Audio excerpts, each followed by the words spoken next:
Tapestry of stardust shimmers with the faint luminescence of 1,000 constellations. You the dust of jewel carved onto the cover, and swirling glyphs of pure light is the codex's main line. Each cell a constellation come to life as fingers trace the inscription. A soft melody hums into existence, each note a vibrant gemstone plucked from the celestial vault. Emerald sickles that blaze home from stardust and moonlight serve as the sun's musical keys, woven into the verdant tendrils of bonds that climb the cover. They shimmer with another worldly iridescence. Each sickle when pressed releases a unique chorded sound, a kaleidoscope of emotions and memories crafted from the finest strands spun from starlight. Whisper tales of love and loss, joy and sorrow, woven into the lion's roar. Come.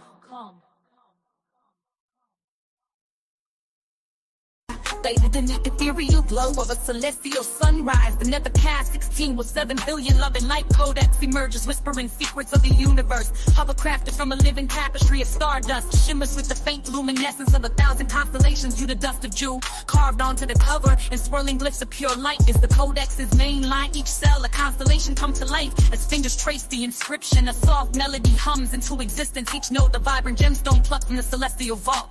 Emerald sickles that blaze home from stardust and moonlight serve as the sun's musical keys, woven into the verdant tendrils of bonds that climb the cover. They shimmer with another worldly iridescence. Each sickle when pressed releases a unique chorded sound, a kaleidoscope of emotions and memories crafted from the finest strands spun from starlight. Whisper tales of love and loss, joy and sorrow, woven into the lion's roar. Come.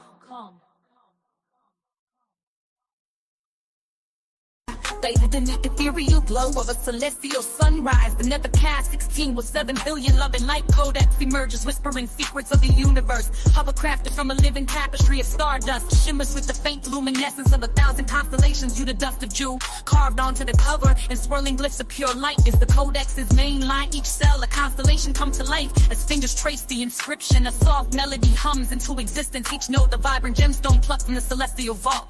Emerald sickles that blaze home from stardust and moonlight serve as the sun's musical keys, woven into the verdant tendrils of bonds that climb the cover. They shimmer with another worldly iridescence. Each sickle when pressed releases a unique chorded sound, a kaleidoscope of emotions and memories crafted from the finest strands spun from starlight.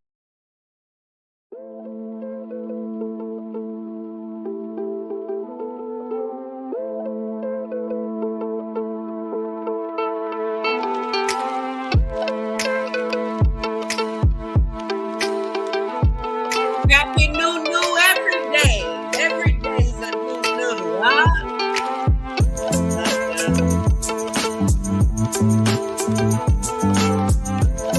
Every day's a new. Didn't you do the lovely work? Only you see what's going on, huh? I ain't doing nothing, huh? Only God. It ain't me.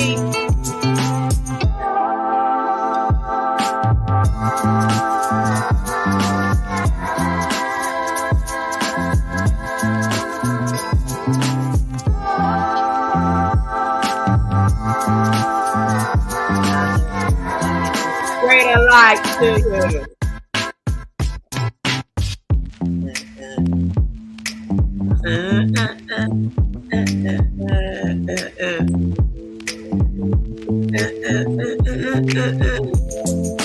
Oh, 333. That's enough for the intro. I didn't go no further than 3 minutes and 33 seconds. All right, under 4-minute intro. Finally. Won't he do it?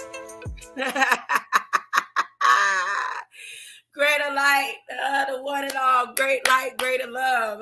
Jesus said we will do greater than he did. What is greater? What is greater? What is greater than him? What is it that we can do that's greater than what he did? They got all kind of magicians that can walk on water. They can go underwater and unbreak chains and stuff up underwater and stuff. I'm saying they can take stuff and walk on the moon. I don't know. I'm just saying, so they say. They say they walking on the moon. Look. I'm going to tell y'all a little history with me and New Year's. I ain't never celebrated New Year's the right way. What I consider now to look back and say it's going to be the right way. Wait, before I go there. The night before last, I was feeling the earth tremble. And I was like, ain't no way in the world. I was in there brushing my teeth, so I was going to side, and I stopped and held my toothbrush, and I still felt the trembling. I was like, nah, it ain't no earthquake. So, I haven't really been watching the news, clicking on, checking about the weather and all that type of stuff. I've just been doing what I've been doing over here. So, my granddaughter, when we were talking yesterday, she's like, Grandma, I felt some trembling last. I said, you did, me too. So that's when I looked and I was like, oh, there was an earthquake around Georgia. Because not only did I feel it when I was brushing my teeth, and I was like, well, the house ain't trembling, but it was just like me trembling. It wasn't the house. So then when I laid in the bed, it was the same thing. I was like, what is this? I'm talking about I was trembling. I was like, oh, this is some weirdo stuff, so I was like, well, I ain't gonna pay it no attention. But when my granddaughter, she was like, Grandma, Dada, and I was like, oh, okay. So it was. So the same thing happened last night. I was trembling and I was like feeling, and I was like, oh, so it must be another earthquake. I ain't checked the news yet. And then there was a point this morning I was sitting, I was looking, and the lights was doing this. Now, this is the first time the lights in this dwelling did that, like, it was a little bit before 7. So I said, well, let me go ahead and call my grandmother. Now, this is my own life experiences, that I'm talking about. So I called her. Now, yesterday I was feeling some type of way. I was in my feelings all day long. My third child turned 19. She was adopted. And I don't know where she is. And I've been doing all the research. I've been sending all kind of messages. Y'all know from the beginning of the year, trying to get all kind of attention. So instead of getting deeper into that, I addressed it. I realized even with my daughter, the one that's 29, that I was kind of in a little snappy type thing, not really addressing what it was that I was dealing with. And this year, that's my whole thing. Like, address what I'm dealing with straight, on point, right then and there. There ain't no waiting and letting it linger and all that. That's a sure way of making a seed grow into something it don't need to. So, I sent her a long text, but she probably didn't even read. And I apologize to her, for my tone, not what I was feeling and not what I was saying, but the tone that came with something that I should have addressed between me and God and that's what prayer is, before I venture off into other spaces. So how I fixed that, how I dressed that up, is I ended up calling, my grandmother's birthday is today. And my daughter's birthday, the Griffin child,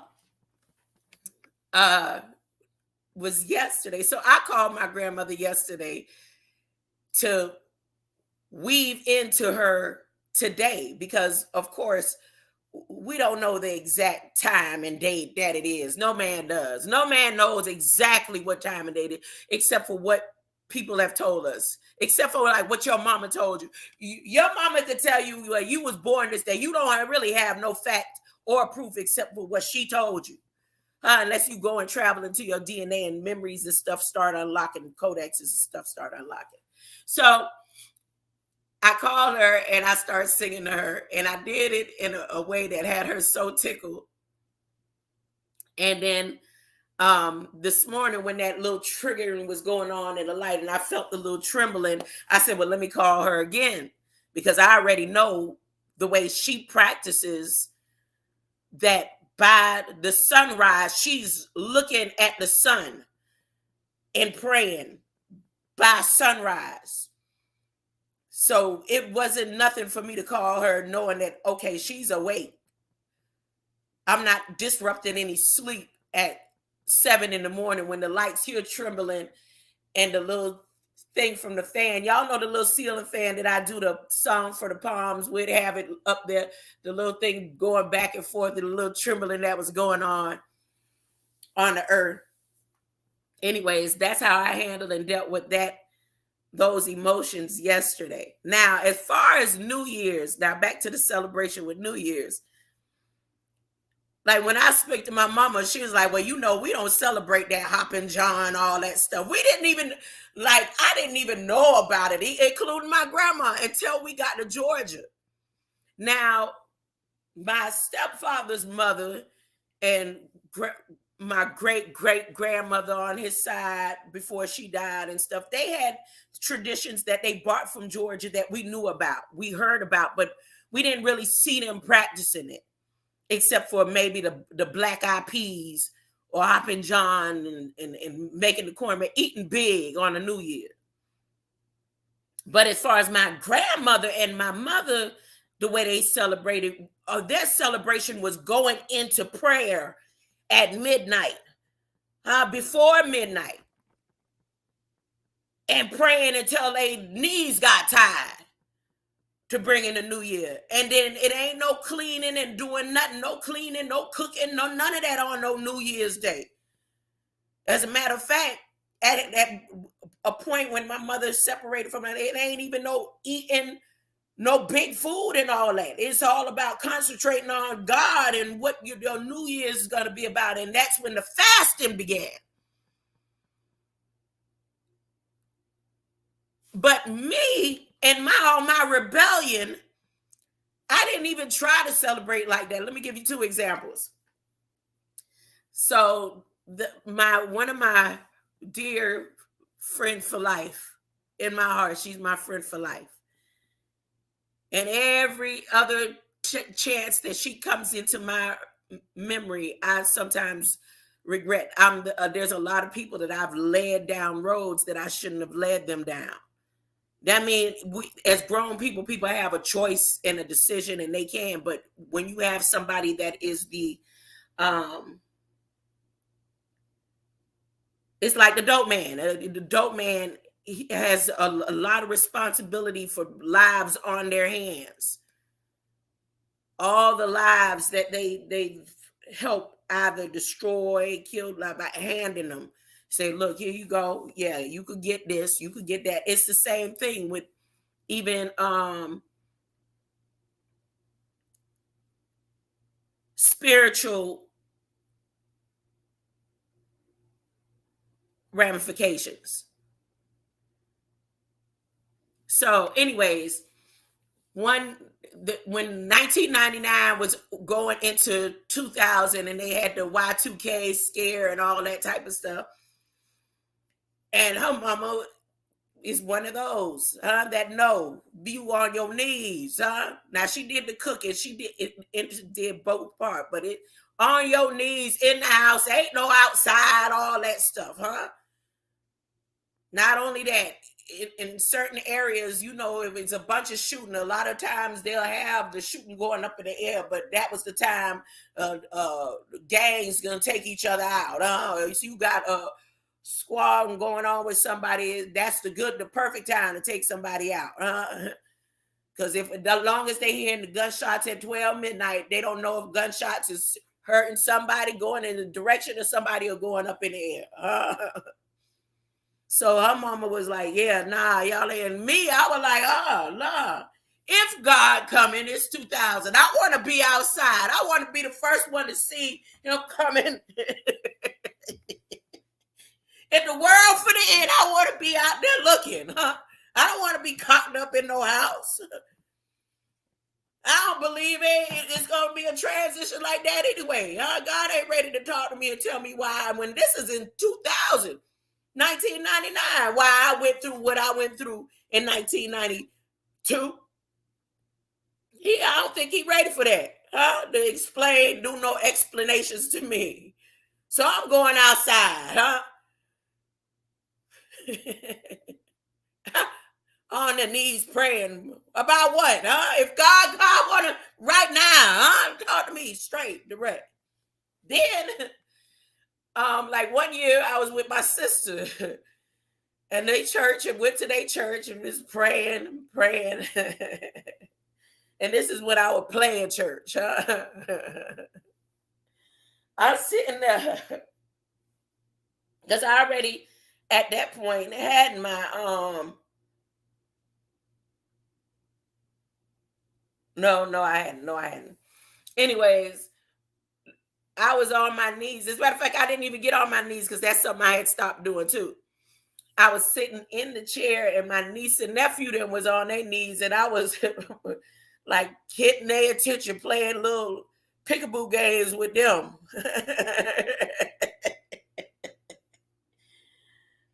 I just, so this year will be my first year that I feel certain things that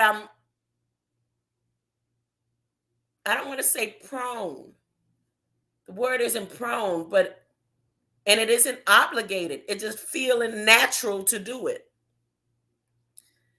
So I'm definitely fasting. I'm not starting off the year eating no pile of food. I don't care what they do, enjoy, we eat. I don't. I'm not. I'm not having no meat enter my new abode. None. And I'm going to be concentrating on the word of God. Now, for me, like I was explaining to someone, evening to evening is the first day. So it ain't about no 12 midnight. That's some man-made up stuff. We know 12 is significant based on 12 finger bends. We know 12 is significant. And those who are under the say 10 with their 10 fingers may not understand and comprehend that 12 is more significant when it comes to the bloodline. But that's neither here or there. That's one of the phrases I can't stand that I'm going to be using a lot this year. That's neither here or there. The whole point of the matter is, for me, at evening, when the new year comes in, this evening, when the sun sets, from sunset to sunset is the first day. I'm going to concentrate on him. Now, if I happen to click a link and they talking about green light and God and Jesus, I might be over there at Miss Rachel listening to her. She always talking about green lights. I mean Jesus. Huh? Yeah, I love me some Miss Rachel. I might be over at Tora. Y'all know who Miss Rachel is. Y'all go in my see my subscriptions. I think I have my subscriptions available. Miss Rachel, she out of Canada. Rachel Estelle. I might be there. I'm not saying I'm just gonna be all in the like that, but anywhere that I can concentrate on what's real to me and how I'm beginning what they call New Year. But I know a new year is every day. Every day is a new year. Every day is a new day. Every day is a new breath. Huh? There's a new every day. Every day is something new under the sun. I remember I said that. Y'all don't remember I said that when I used to be playing, give me the green light. Give me the green light. I'm ready to go right now. Huh? Every day is a new. Every time I open my eyes, it's a new under the sun. You feel like the sun is eternal? I'm talking about that big ball out there. When the word says we're not even going to need that no more, huh? The word of God says we ain't even gonna need that. Them two lights. That was something else he created. And we ain't gonna need nothing that was created. Well, all we need is what never was created by thought.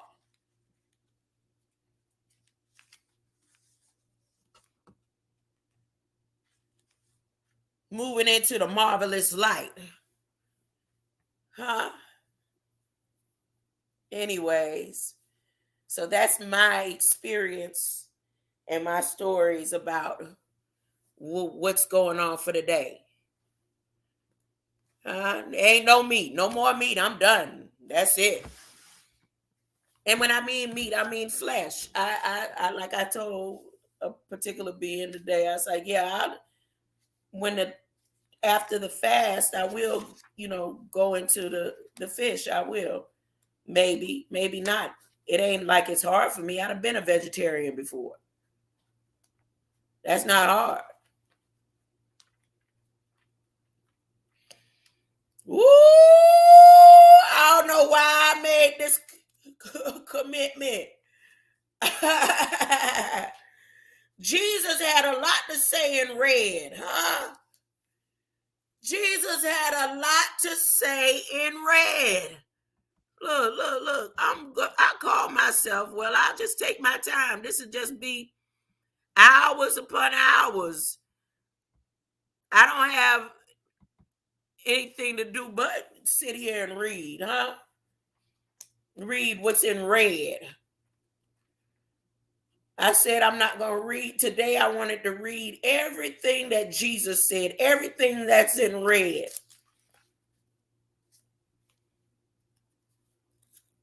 Everything that's in red. And it was a lot. I'm talking about, goodness gracious. What's in the DNA, huh? Red, the blood. There's power in the red, huh? In the blood, there's power. There's power. Oh, power. Oh, power. Oh, in the blood. Yes, it is. See, I still ain't got my voice back from being out there all loud.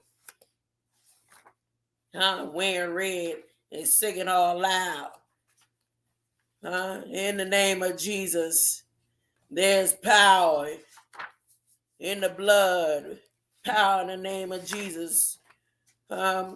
Merry Christ every day. 365 days of Christ. Huh? All right. So let me share the screen so you have an idea as I'm reading in between the red readings. The readings in red. The readings in red, I wanted to go over. Wait a minute. Okay. Let me see. Notice.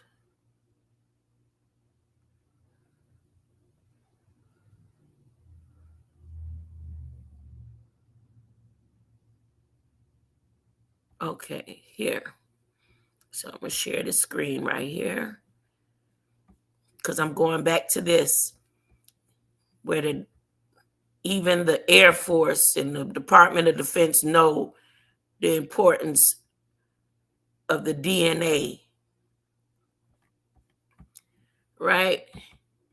So in between me reading in red the DNA, now I may have to stop because I got this blender coming. I was like, boy, how am I going to be able to do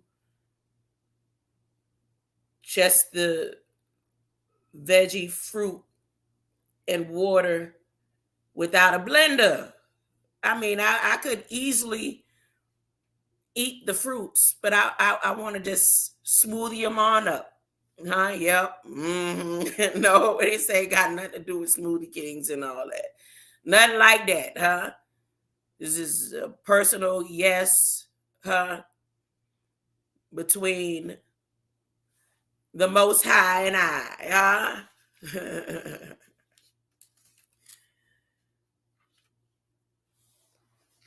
That I will no longer take part in them harsh fleshes.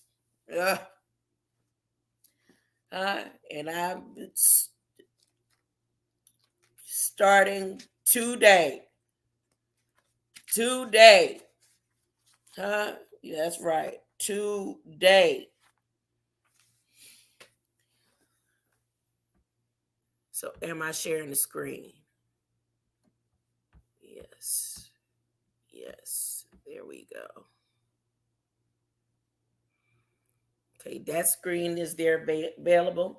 And I'm going to start off with, oh, this Bible is so fragile. Oh my goodness.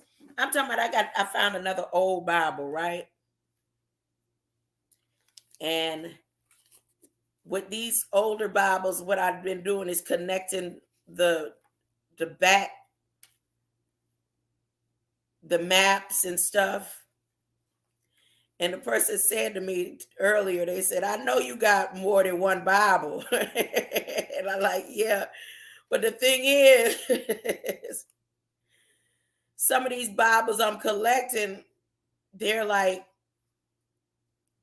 I don't want to say ancient, but they're old enough that even when you flip the pages, they'll kind of tear apart a little bit. Like this one is a copy written 1924, and it's an original edition. And I made sure asked for this one too. I was like, can I, please? In this old house here, I found this old Bible. And I said, please, can I have this? And they said, yeah, right. And as I'm flipping the pages to look at all of the red and these different renditions of art, like this one in here by Edward J. Poynter, Poynter, huh? Like this one here of Conrad Witz with David and Abishai. Like some of the artwork in here is so profound. This right here looked like a whole artificial intelligent generated piece of art. It's called The Alliance of Jacob and Laban by Pietro Berentini. He didn't take and sit and do all them dots like this. But I'm just saying, artificial intelligence been around for the longest. And the artwork in this one. So when the person was like, I know you got more than one, I looked and I started stuttering like, yeah, I got more than one. But I kind of want to be selfish. I don't want to, like this one right here. I'm flipping the pages and it's literally trying to crumble in my hand. But I'm going to read out the red in this one because in these other two up-to-date Bibles, they don't have Jesus writing in red. Like the one that I've been reading out for the past month, it don't have Jesus in red in here, what he said in red. Like how I grew up remembering reading, knowing, oh, Jesus said this because it's in red. It's in the color of the blood. Okay.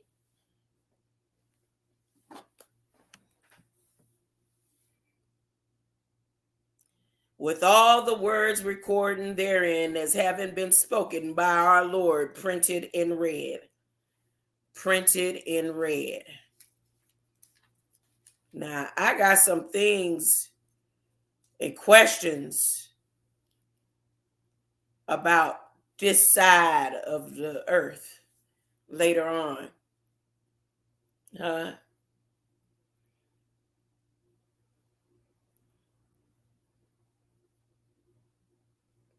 Meaning, like, when I think about Melchizedek, right? And how Jesus came in the beginning and the end, right? And then with Jesus would have to come from the old world and then travel to the new world too through light code. And the old world is not over there in Africa. First off, the whole earth was one, right? The land was one before the flood, before the great opening of the seas, the Red Sea. But within something that I saw in Federal Register yesterday,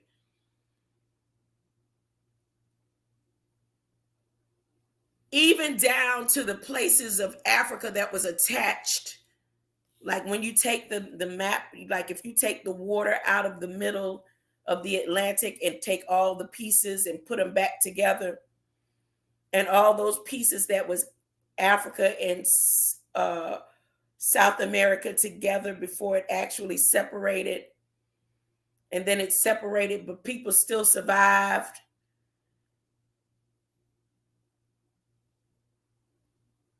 I'm just, okay, let me be quiet. Let me just stick to the reading in red. Let me read in red right now and get my mind back focused. Focus from the red to the green. Focus on the red to the green. Let me make sure my volume all the way. Yep, my volume is good.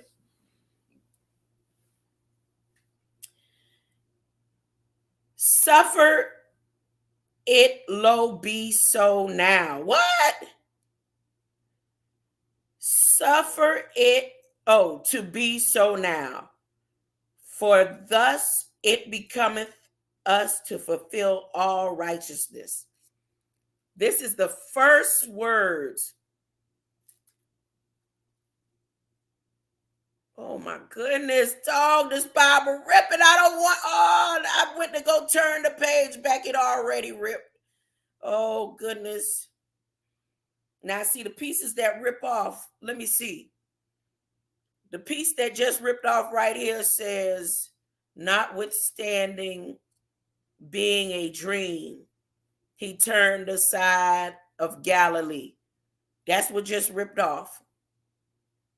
That's what just ripped off.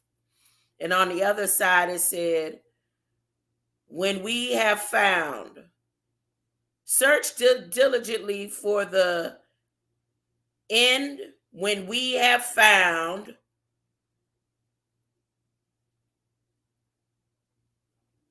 notwithstanding being a dream, he turned aside to Galilee. Goodness. Well, that's on the same page with the first writing in red. And it says, suffer it to be so now, for thus it becometh us to fulfill all righteousness. Those are the first words recorded that Jesus said. Wow, honey. This is in Matthew 3. Okay, let me read on. And I'm not going to do too much more interjecting. I'm just going to, that I'm reading words that were written in red. Suffer it to be so now, for thus it becometh us to fulfill all righteousness. It is written, man shall not live by bread alone, but by every word that proceedeth out of the mouth of God. This is like a New Year's thing. 11 angels ministered unto him.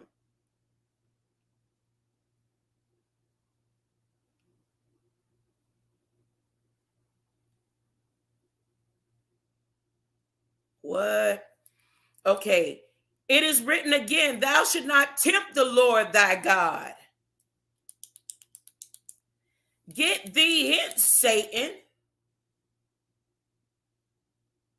For it is written that thou shalt worship the Lord thy God, and him only shalt thou serve.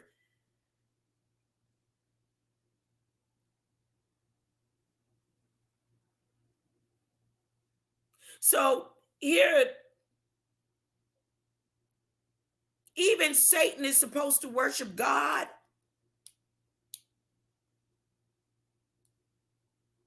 Because he didn't say, he called Satan thee, and then he told him thou. He didn't say, look, I know he already serving God. That's what he was already doing that. He was already serving God. Huh? He was at the mount serving God. Satan tried to get there and stand in his way. And he said, look, even you supposed to be serving God, Satan, so get your tail behind me. Oh, get thee hence, Satan. Get thee hence. For it is written, thou shalt worship the Lord thy God, and him only shalt thou serve. And Satan left, and then the 11 angels came.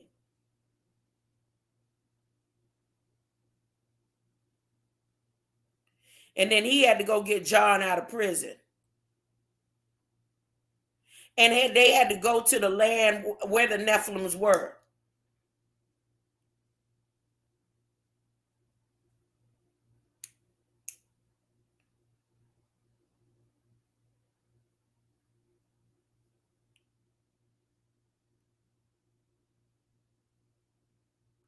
Woo, Lord, see, I can't do the just reading and read. That's hard for me to do.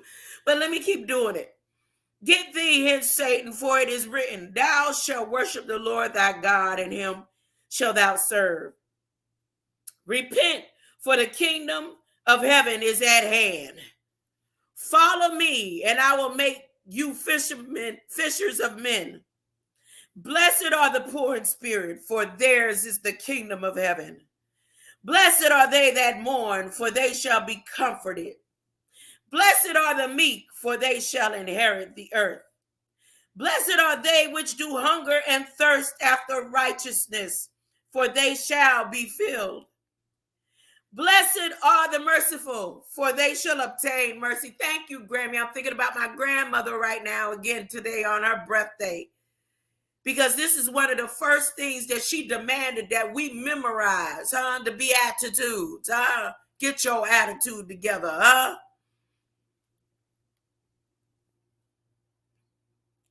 Blessed are the pure in heart. For when she used to dress us in that red, she made us red jackets and white skirts. And red skirts with white jackets. The young matrons. Yes, she did.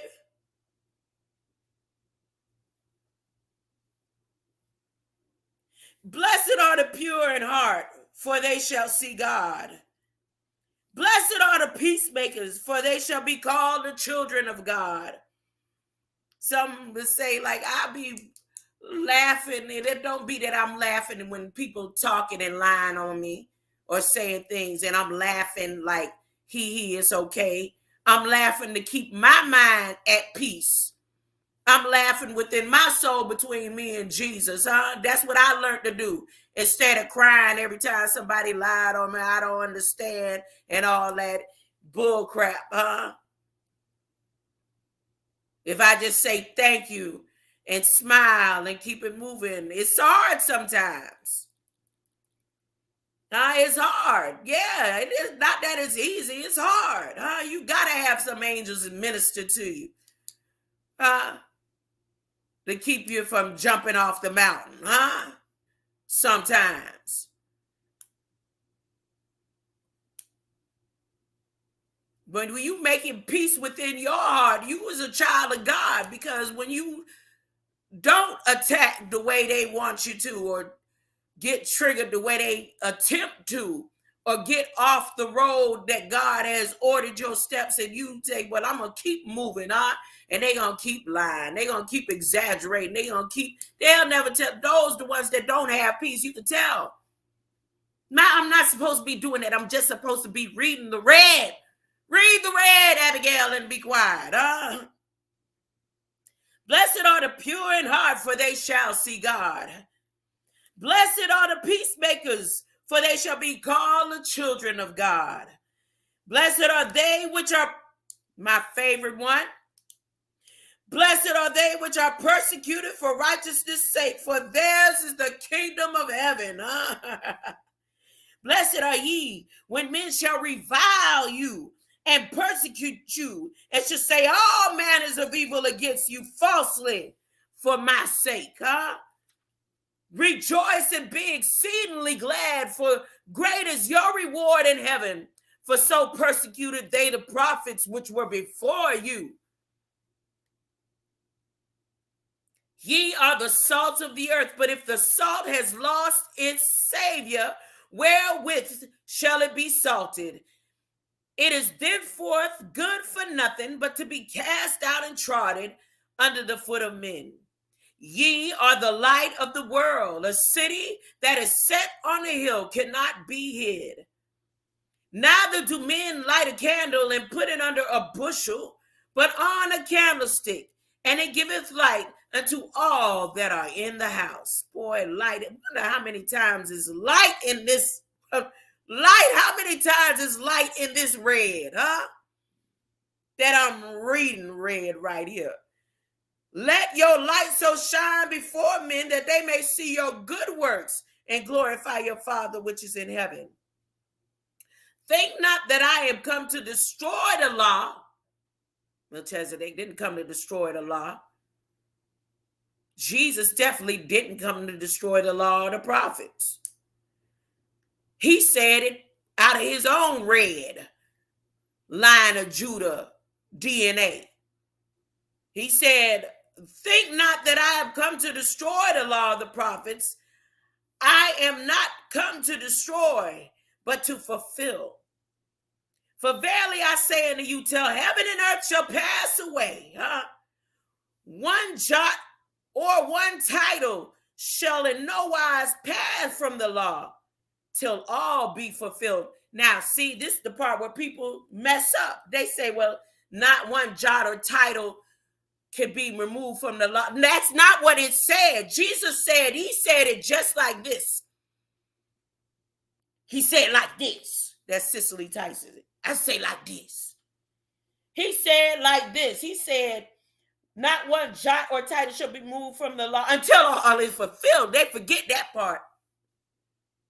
So once it's fulfilled, it ain't, jots and titles can be removed when it's all fulfilled, Did you miss that part? Did you miss that part, I don't know who I'm talking to, because there ain't nobody over here but me and the Lord. Not one jot or one title, shall in no wise pass from the law until all be fulfilled. Whosoever therefore shall break one of these least commandments and shall teach men so, he shall be called the least in the kingdom of heaven. Meaning you'll make it to the kingdom of heaven, but you'll be the least. It's like engine number 9, but you is down there too. Maybe, I don't know. I don't believe in man's numbers.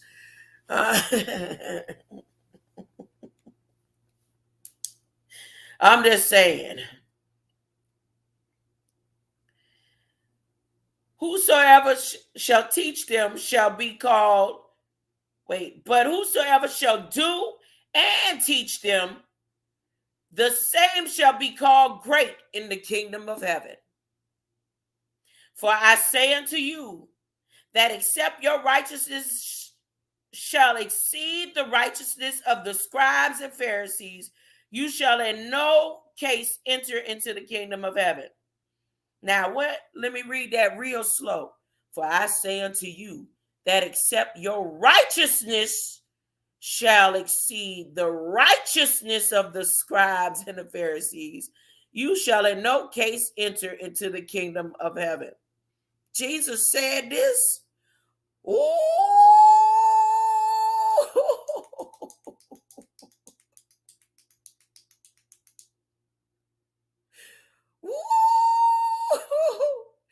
Y'all, the ones who people be talking about, she trying to be high and mighty and you feel some type of way, or he trying to be high and mighty.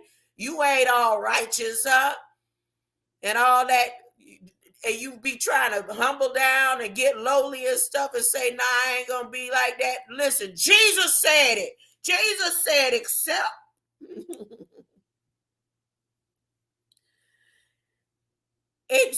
your righteousness shall exceed the righteousness of the scribes and Pharisees, ye shall in no case enter the kingdom of heaven. Ye have heard that it is said by them of old time, thou shalt not kill, and whosoever shall kill shall be in danger of judgment. It don't matter which way you killing, huh? It don't matter which way you decide you gonna kill. If you killing by handing somebody some drugs, if you killing somebody's soul, if you killing somebody's determination, if you killing, you is in danger, huh? Greater light, red squid X. You in danger of judgment, huh? And a person, I don't see a person, people who know they're in danger of judgment, trying to even pretend to be righteous. They just go out. That's why in Revelation it say the vile is going to get more vile. They already know, well, dang, I done messed up, man.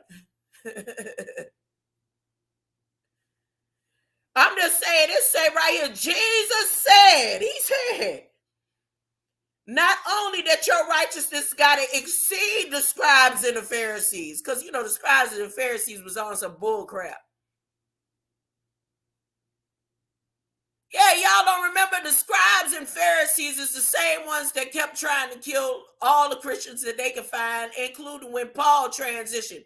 They was down with Paul when he was killing Christians and stuff. But as soon as he tried to start switching over, they were like, oh no, we gonna get all our 7 sons of Sheba on you. We gonna hide off and duck off in the trenches and kill you before you come down the road. The scribes and Pharisees they wasn't on point at all. So if you hiding in trenches trying to take people down, always trying to kill their soul, going across lands, I'm just saying this for anybody, everybody.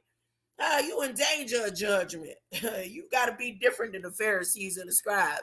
Oh, you thought the Pharisees and scribes was righteous people? The Pharisees and scribes is the ones that set out to kill Jesus, huh? I'm just saying. Paul was a Pharisee and a scribe. He was with them. He was on their team. When he encountered Jesus, when Jesus showed his light to him, and it blinded, down there he was blind, huh? That light was so bright. He couldn't do enough to repent for all the people he had done killed and watched be killed. He was a proud killer, huh? He was. He said, I would drag them to the death. He put them, he was one that was hanging them upside down, huh? He was a proud. You got to be better than the Pharisees and the scribes, huh? In all shapes, forms, and fashion. That's what Jesus said. Jesus, this is written in red. If you got a Bible and you can't see the part where Jesus is doing the talking, then you need to get a new Bible. All these new Bibles, y'all ain't noticed all these new Bibles, none of them, you can't tell who said what. So today I just want to focus on the stuff Jesus said. Jesus said it. For I say unto you that except your righteousness shall exceed the righteousness of the scribes and the Pharisees, you shall in no case enter the kingdom of heaven. Ye have heard that it is said by them of old time, thou shalt not kill, and whosoever shall kill shall be in danger of judgment. But I say unto you that whosoever is angry, you want to stay mad, be mad. Go ahead and be mad. Especially if you the one. Go ahead, let me finish what he said in red. that whosoever is angry with his brother without a cause shall be in danger of judgment. So not only you killing, but you angry without a reason, or you done made up lies and stuff in your foggy mind. Like I said yesterday, I realized quick. I'm like, wait a minute. Let me stop and think. Now I'm upset with my daughter for a second. I'm upset, but why? Let me make sure, huh? And I thought about what it is that I was dealing with first thing in the morning. I'm upset with myself because I can't get to or know where my adopted child is. And then my tone gonna get and then trigger. So I had to really stop and think, like, wait a minute. That's flourishing seeds that don't need to be flourished. And I don't want to be being angry, especially now. Yesterday, I'm feeling earthquakes laying in my sleep, brushing my teeth, feeling the earth trembling, seeing all these signs. Felt that shake last night. Ain't no telling, you know what I'm saying? I don't want to even be going to sleep angry or making somebody else angry with me. I'm going to be held accountable for making somebody else feel angry and that without a cause. Like you could go and say something to somebody and that person whole mindset that got destroyed. They might have had some type of positive, I'm talking about a positive message for the next person. It's just a smile to make another person's day go okay. Now this person angry off of something that you done, the ripple effect. And to the next moment ain't promised. That person just right then. And you know that you are held accountable for that.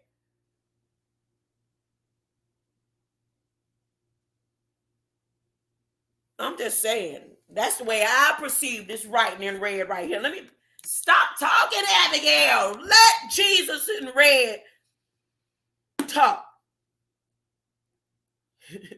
Speak to me, Lord. Here we go. Ye have heard that it is said by them of old time, thou shalt not kill, and whosoever shall kill shall be in danger and judgment. But I say unto you that whosoever is angry with his brother without a cause shall be in danger of judgment. I mean, you got people racist against people for no reason, just because man told them to be racist, huh? That's being angry for no reason. Hating for no reason, huh? And whosoever shall say to his brother, Raka, shall be in danger of counsel. What is Raka? Uh-oh, now I gotta stop. Bing. Jesus said, if somebody say Raka to their brother, bing, what is Raka? Explain Raka. Hey, Raka. Uh-oh.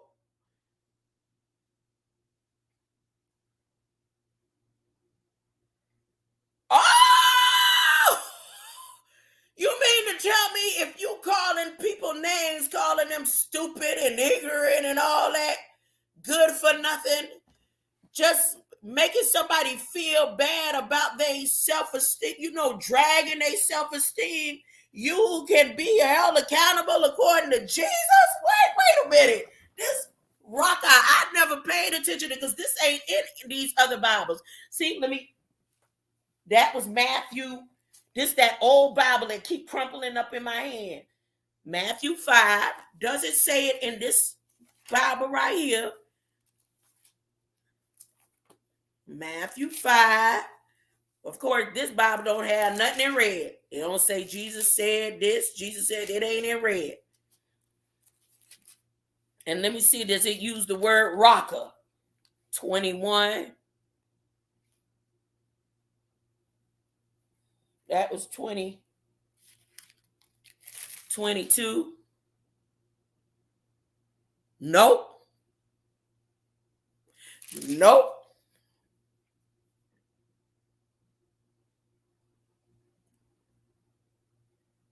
Oh, it says idiot. It says if you call your friend an idiot,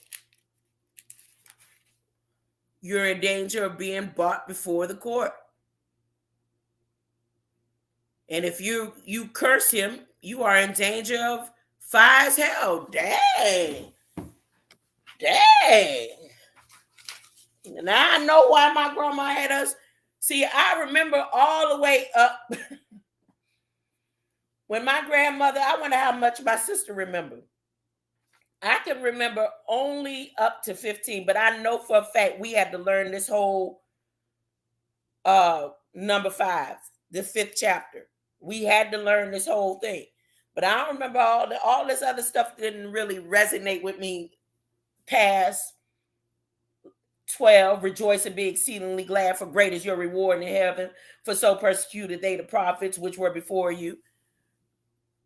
After that, everything else is a blur. Blur. But let me see what Jesus said. In red, he said, Raka. And whosoever shall say to his brother, Raka, shall be in danger of counsel. But whosoever shall say, thou fool, shall be in danger of hellfire. Ooh, be careful. Be careful. I wonder how many ministers been standing on a pulpit calling people fool and stupid and stuff, and now they under hellfire and can't figure out why. Because like it could be a whole pile of stuff. I know from my own personal experience. You could be accused of something and didn't do that thing. But then there could be certain situations like this right here. You've been calling people fools and stuff, talking to them, talking down to them. Like, I'm just going to use, for example, T.D. Jakes. Just for an example. How that last time I seen it, how he was just being so derogatory and talking down to people, talking about the last thing I heard him say before I left off his thing, I said, dang, he going in on somebody. And even his wife was in the audience this before whatever they say she got going on with her legs and stuff, because she looked mighty healthy then. She was doing her hands, like putting it over her lips, like, shh, what you doing? And he turned his back to the people and everything, huh? And all that other stuff that could be exaggerated and stuff that demises his name and all that could have possibly happened, may not have happened at all. You know how they can use trick photography and all that, come up with all kind of stuff. But at the end of the day, what else that he was doing that, according to what Jesus said, what's written in red, that have him under the hellfire right now? I'm just saying. That's just me thinking. Just because man put it in the media, just because it's written on paper and all that, just because they could take pictures and photographs and put it together and make things, don't mean that happened. But when I look at this part right here, and again, that's what I kept saying about him. It's certain ways that he would talk about people and talk down to the audience and stuff. There was a time I remember when he first came out, when his church wasn't that big, and my grandmother and them used to watch him. And he had a humbling about himself. But the higher he got and the higher he got, and I remember my mama telling me, if you want your story to be told and be told right, you might want to go and write T.D. Jakes. And I said, no, I don't want to write T.D. Jakes. Because I see how he move. I see that ain't going to, no. So she has a high respect for him. And even the times that I was talking about him, she was like, yeah, I would say, yeah, but look how you know. And boom, here we go. And I'm just using him as an example. There's a whole world of example. I can use myself for an example.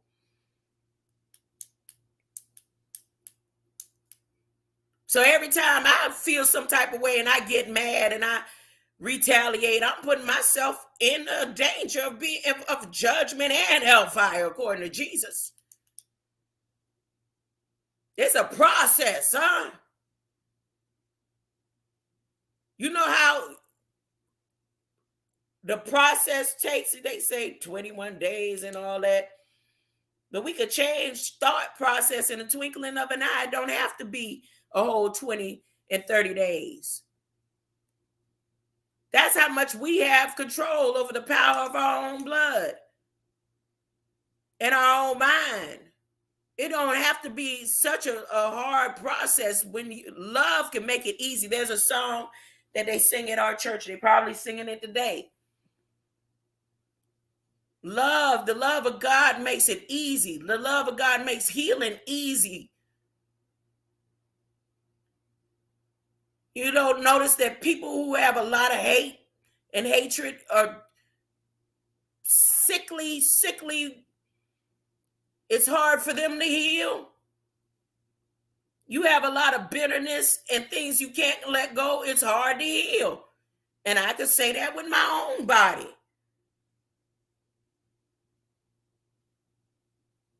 You have I know when I let go of so many of the things that held me bound, trying to prove my innocence.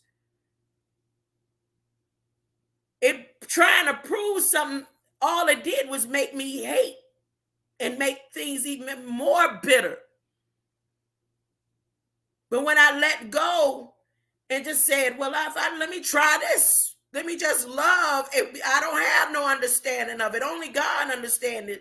And all I'm going to do is say thank you, huh? The healing process is easier. From the time I've made the first decision to let go, like I said, it's been a process, but I haven't had to have another blood transfusion. I was getting blood transfusions back to back to back to back to back. The moment I said, you know what? They gonna have to give me, they got to clear my name. Some people it's easy. But guess what? I haven't had to have a blood transfusion since that and that came through, and here's a part of my walk. Listening to Lazarus Lamel, Messiah Code. I remember I come into his chat and I'd be saying stuff and it's close to racist too. It would be close. He'd be like, nah, don't bring that hatred over here. It's love and light codes over here. Don't bring that. Every now and then you'll see him go back and forth.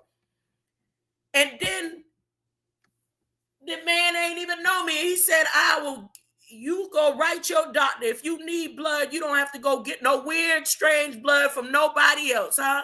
Our bloodline match. You can have my blood. I will travel and make my way, and you can get your transfusion. And then I was like, and I started listening to me even more, like he was on love and light codes, love and light codes, love and clay. And I was like, what, you know? But just that faith alone, that he didn't even know me and he was offering me his blood, but then to know he knew his blood so good that he knew that his blood would match and I wouldn't have to go seeking or wait for them to come with some old plus bags from just anybody. And from that moment up till now, I haven't had, but again, I was getting blood back to back blood transfusions. It's easier when you have love to heal.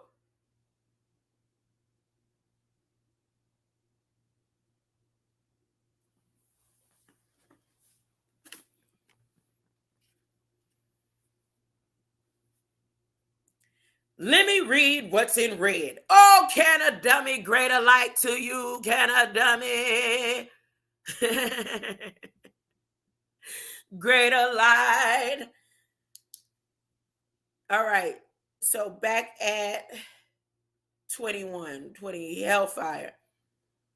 Therefore, if thou bring thy gift to the altar, and there rememberest that thy brother hath aught against thee, leave there thy gift before the altar and go thy way. First be reconciled to the brother, and then come and offer thy gift. Agree with thine adversary quickly, quickly, whilst thou art in the way with him, lest at any time the adversary deliver thee to the judge, and the judge deliver thee to the officer, and thou be cast into prison. And they talking about the prison of the mind. I for sure text my brother, from another mother, and said, look, you offended by the way that I moved, and I was moving in my way, in my truth, in my light. And I look and I see how no matter what, this being taken and literally still going as far as he can to make me look a certain way, which it never even went down like that. And I say, you know what? I'm going to go ahead and say to him one more time, look, if I offended you by me walking righteous and walking in my way and my truth and light, then I apologize. But other than that, because I realized yesterday I start talking about and attacking other people that ain't got nothing to do with what this being did when they moved through this way. So that was wrong of me. Allowing the person to pull the trigger, They pulling the trigger. Because like I keep telling the person that I'm dealing with in a particular way, yeah, at the end of it all, when I close my eyes and transpire to the other side, not nobody gonna be standing there with me until we all come back together. But when it's time for me to be judged, they ain't gonna say, well, you did this, and what did your granddaughter have to say? When you did this because of this, they're not gonna ask me none of that.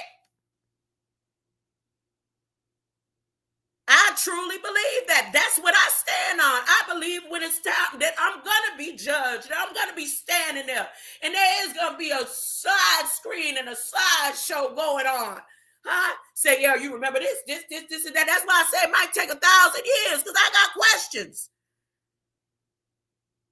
Y'all think the 1,000 years just be we gonna be up there for those who be left behind, We just gonna be up there partying and dancing. That's what it say. I think I'm gonna be the reason why, because everybody else gonna be partying and dancing, and I'm gonna be sitting here in front of God, like asking questions like a little child. Yep. Where every time you look, he gonna be like, nope, that ain't got nothing to do with that being there and that being there. You know right from wrong, And you was raised in the way that you should go. And the main verses that you should have paid attention to when your grandma made you memorize 1 through 48. Matthew 5. When you was a young matron, you should have held on to it. It's too late now. You got to answer for all this now. I don't want to hear nothing about Canada Dummy, Red Squid X, or nobody else, I don't want to hear about the judge. I don't want to hear about the officer, I don't want to hear about your sister. I don't want to hear about your mama, I created you before them. You was in light form and you came through to your mama's womb. I don't want to hear about all that, let's get it right, What did the red say in your DNA,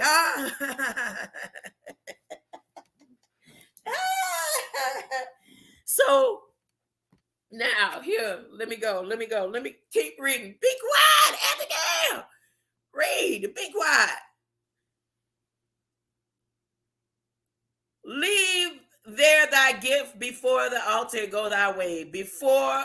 First be reconciled with thy brother, and then come and offer thy gift. I'm talking about now, be reconciled with your brother or your sister. Because the day my brother transitioned, when my brother was buried and put into the ground, and I have that, that live from that day, and then the war started or whatever, the transition for the realm began when he was buried, and I got baptized the next day, but I called my sister in between that transition because I always said that my sister is the reason why I went through majority wedding. That's when I was, even though God I don't understand, and it's all twisted and whatever mangled up. I called my sister and said, forgive me. And I don't understand why it was mandated that I do it according to this word. And that's where the heavens opened up for me. And I think what the devil saw is, yeah, we got to find some way to block that right there. And that's where this being calling all around the world, coming from one end of Florida to South Carolina, was one of those attempts. And there was some other attempts along the way. But I believe in the word of God, right?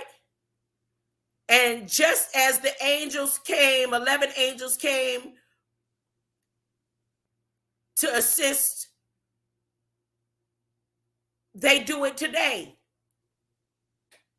God is the same God that created the same sun that we won't need when he returns, and the same moon that we won't need them lights when he returns, because all the light is within us, huh? All the love and light codes that we will transition to, all your ancestors and descendants that left, they're going to be risen. Those that will be risen in love and light, those are the ones who will rise in Christ. And then those that's going to be risen, that's going to be left behind. And they're doing the native repatriation acts right now for the graves. All the graves. And they got all the sprays that they're going to spray on to make sure that these beings, when they rise, I don't know, to maybe tame their stomach. I don't know. But all that is happening, and it's going to happen. It's written. Let me keep reading in red, huh? Let me keep going in red, huh? In the red. Agree with thine adversary quickly, while thou art in the way with him, lest at any time the adversary deliver thee to the judge deliver to thee to the officer, that thou be cast in prison. Verily I say unto thee, thou shalt be by no means come out thence till thou hast paid the uttermost farthing. Ye have heard that it is said by them of old time, thou shalt not commit adultery. But I say unto you, that whosoever look on a woman to lust after her hath committed adultery with her already in his heart. And it's the same for a woman. It's the same for a woman. So me, I put my guard up. I've been putting, look, I'm so glad I wasn't even attracted to what I seen. I'm so glad. Huh? God, take the and make my eyes where everything look ugly to me, huh? And it's been working. I mean, I got one little, like, right. And all I can keep in my mind is, look, keep my mind on my husband. Because even though we not together, I'm still bound to that, huh? I'm still bound to him until he's saying, look at my face and said, look, I'm done. And something made me last night. Last night I decided to look up my husband again, and I seen this picture of my husband, and he got on he's full into his Islamic faith. I don't know on what level or what, but he looked so good. I kept looking at that picture. I said, look at my husband. Look at him. Huh? That right there helped me out. I say, oh, huh? He believing in something other than drugs, huh? And whatever else. We all got a walk to walk. And doggone sure right, I put that in my, looking at it right now. I'm like, oh, what he doing with that on his head, huh? Is that to try to April Fool's me or something? So God finding a way to help me out, huh? It's hard. I'm not saying that this stuff is easy, but it goes both ways. It could be easy for me to be the old me. That's because somebody, if they tell me they love me, I'm happy. Oh, you love me? Yay! Huh? Yay! Use that yay. Yay! Though I walk through the valley of the shadow of death. Yay! Huh? I'm glad I got my yay. Yay! That's God will give you ways of escape. And ways of escape, I mean, like you don't want to be tempted by adultery. He'll give you something and a reason and something more to think about other than what you're thinking of to help you get through it. And for me, at the moment that I was at my weakest point last night,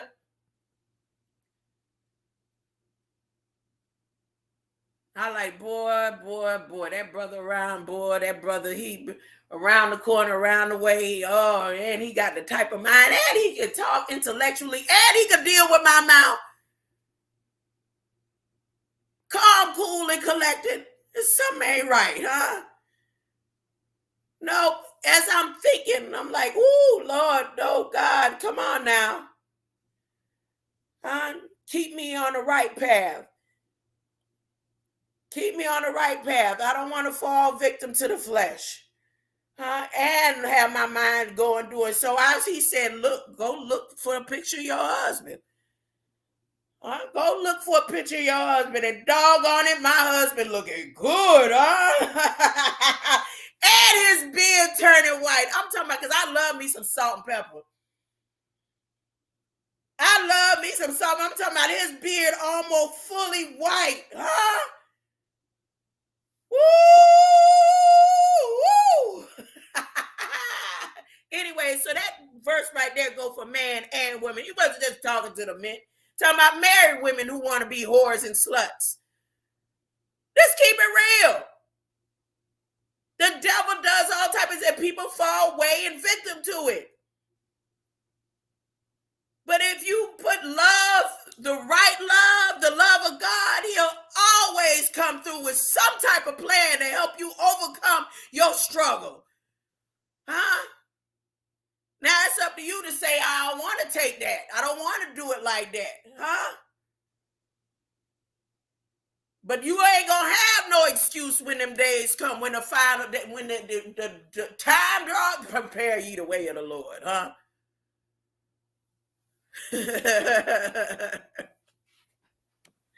Prepare ye the way of the Lord. Huh? Look.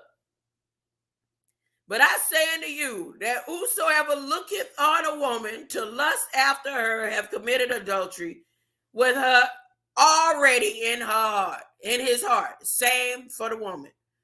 And if thy right eye offend thee, pluck it out. But see, it don't mean everybody go out there and start plucking your eye. I mean, take your eye and put it on something else. That's what I had to do.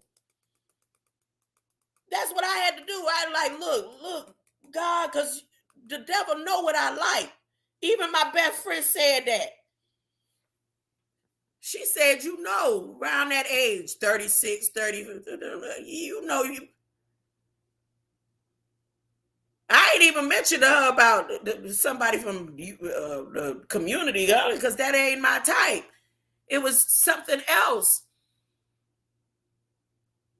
God sent me literally, I'm talking about from head to toe and mind. My husband, right? And then the devil, and that's how I feel. That's what I feel like, it's a trap. Because it's easy for me to cut people off. I don't deal with you. Now, based on my flesh or my intentions, Sometimes I don't want to cut people off because I don't want to be the reason why they stumbled and fell. But at the end of the day, everybody got God to answer to.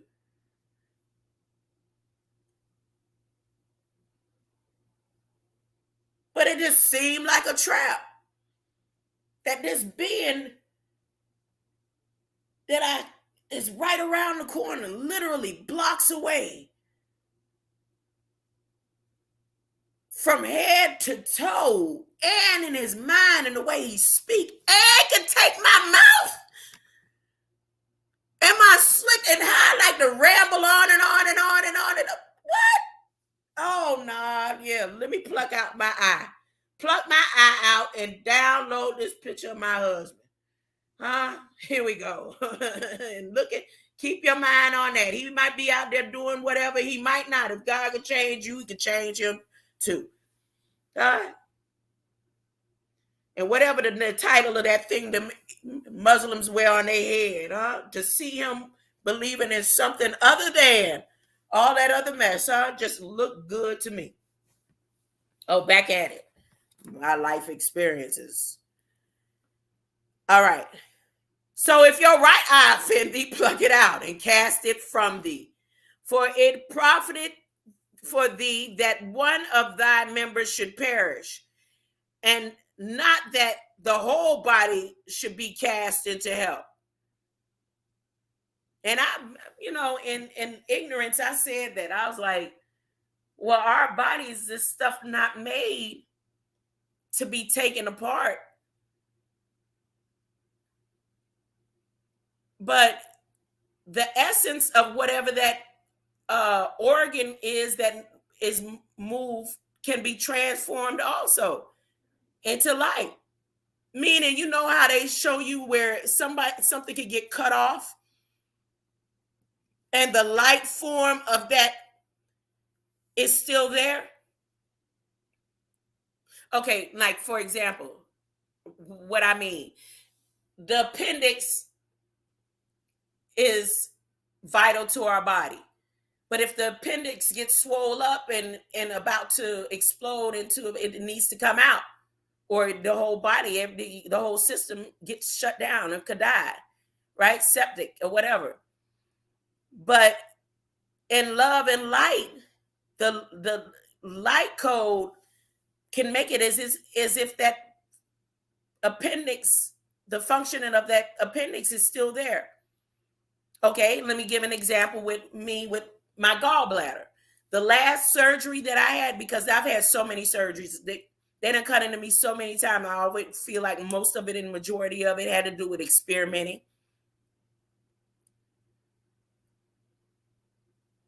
Again, I got a mesh in me that has a wire where they put that last mesh. And I know this from going and looking at my CT scans and things like that. Every time I get medical stuff done to me, I get my information, I get my scans, I get my CDs.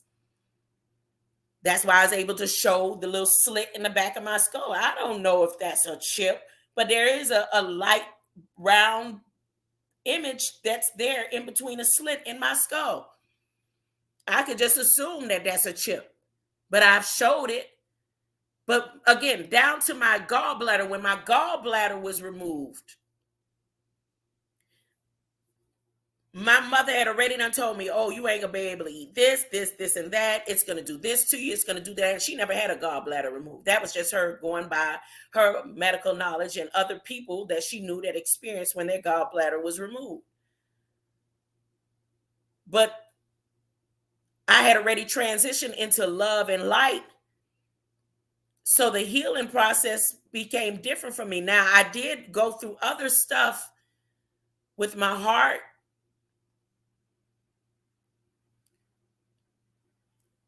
Strokes, I had different strokes, but all that, them different strokes for different folks was still a process of me letting go or holding on to bitterness, trying to prove something when I didn't have to prove it, when God has already done it.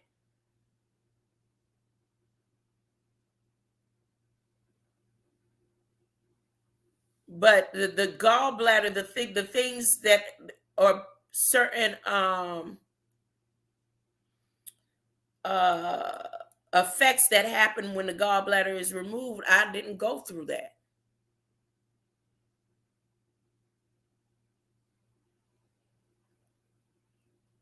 So whatever supposed to be dysfunctional about my body, I believe truly that the love and light has a form of my gallbladder there.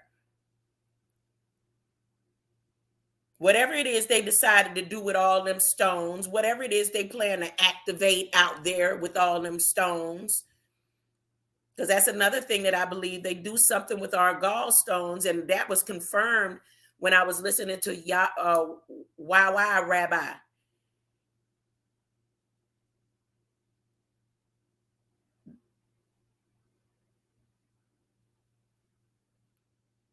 Whatever it is that they do with the stones that they remove from us, that are, if our blood and our DNA,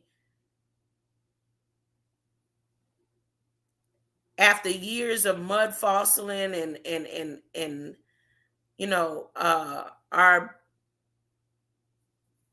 DNA being into meshing with the land, meshing with the land, and becomes crystallized into what they decide to make worth something. Just imagine while you're living and they take your organs out of you, or take pieces and bits of you and put it into other things, and you're still alive, the worth of it.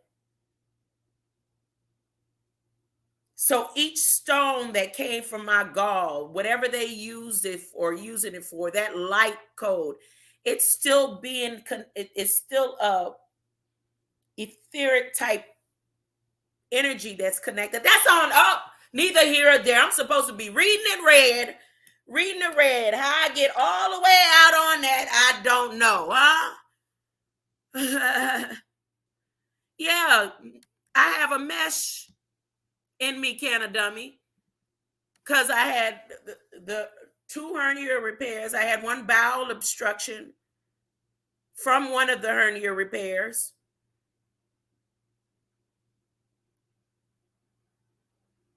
And then because of my makeup from my genetics, my abdomen is a weak abdomen.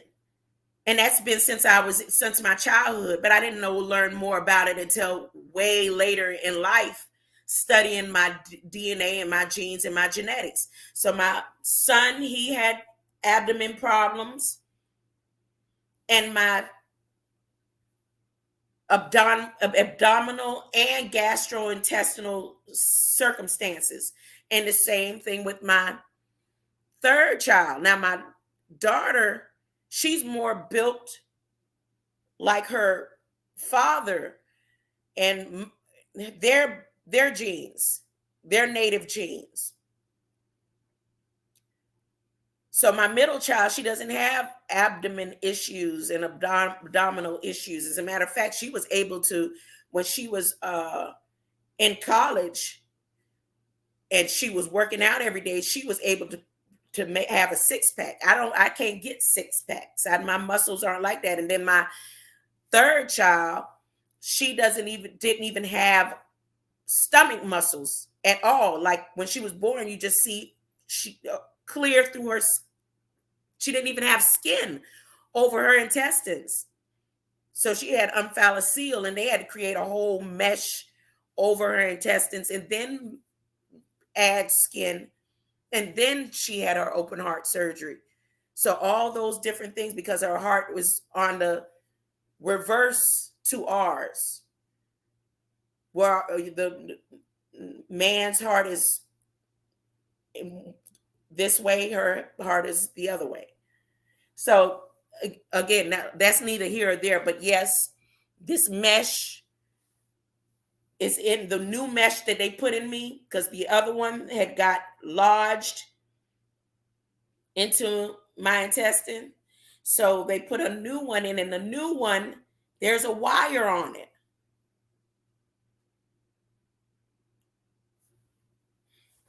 But back to, if our body, one member should perish. And this is on the spiritual, but I went to the physical because there's power in knowing the insides of you and the outsides of you, in your blood, what makes you, what moves you, how you move is because of what's in you also. So, and not that the whole body should be cast into hell. And if thy right hand offend thee, cut it off and cast it from thee. A lot of men use this. I remember Pop, when he get in a certain way, he'll say, talking about husband and wives, when your right hand, you don't let your right hand know what your left hand doing. And if the right hand don't want to act right, you cut him off. That Pop. And if thy right hand offend thee, cut it off and cast it from thee. For it is profitable for thee that one of thy members should perish, and not that thy whole body should be cast into hell. It hath been said, whosoever shall put away his wife, let him give her writing in divorcement. But I say unto you that whosoever shall put away his wife, saving from cause of fornication, causeth her to commit adultery. Now, look, this right here, if I wanted to, I could use this. This is things right here that you will have people, I'm not going to say, the source for me and my experience, that they'll come and say, nah, you have every right. I did that. I did when my husband first got locked up. And I was like, he would say, like, you be honest, I be honest, we'll be all right. Well, we vowed we'll never get a divorce. I held on to I'm not gonna get a divorce part. And yeah, I was honest. Yeah, I'm talking to such and such and such right now. Okay, well, I won't be calling now. So so I lived that part. And now that I want to be right. It ain't got nothing to do with him.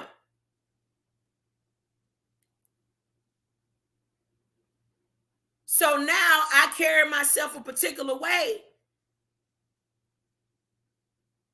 so that I can be right when I open my eyes to the Creator or what's on the other side. Ain't nobody gonna tell me nothing, because you ain't gonna be on the other side with me, standing next to me saying, yeah, she was a good girl. Just the same way somebody can lie and say, yeah, they was with you and they wasn't. You ain't gonna be right there. God gonna be dealing with me straight, direct. My light code in between him. So since I know I've lived that unfilthy type of life, and now I know better, I'm gonna walk the way I'm supposed to walk, so that my light could shine to some other woman that may not even get to the point of this right here. Like how our situation is. Before a young girl even, look, marriage, I could be a living example and say, look, I understand what you're going through. But let me tell you what God can do.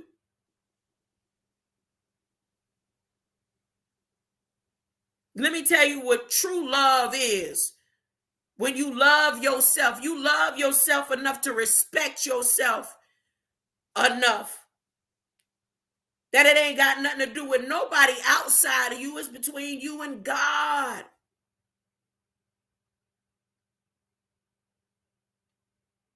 That you can look in the mirror and say, you are worth more than what's between your legs, your light, your heart, your mind, And that if you see that worth, you got to make sure everybody else around you can see that worth. And it won't matter what they say, I'm just saying, this is just an example of that part right there. So I understand this verse now when I couldn't understand it. And even though I have people that say, no, you see what it say right here? No, you interpreting it wrong to me.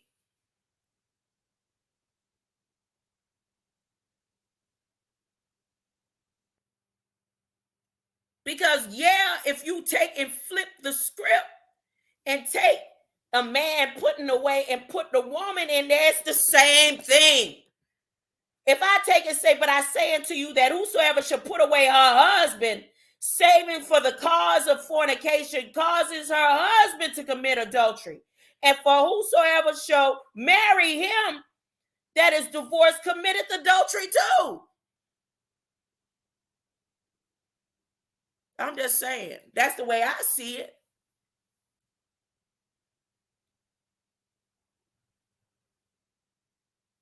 So again, ye have heard that it hath been said by them of old time. This is where Jesus always referring to the ancient scriptures to say, I ain't trying to destroy the scriptures, the prophets and what they said.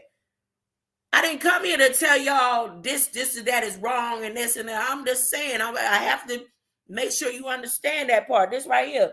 He said, and again, ye heard that what they had said of them of old time, thou shalt not forswear thyself, but shall perform unto the Lord thine oaths.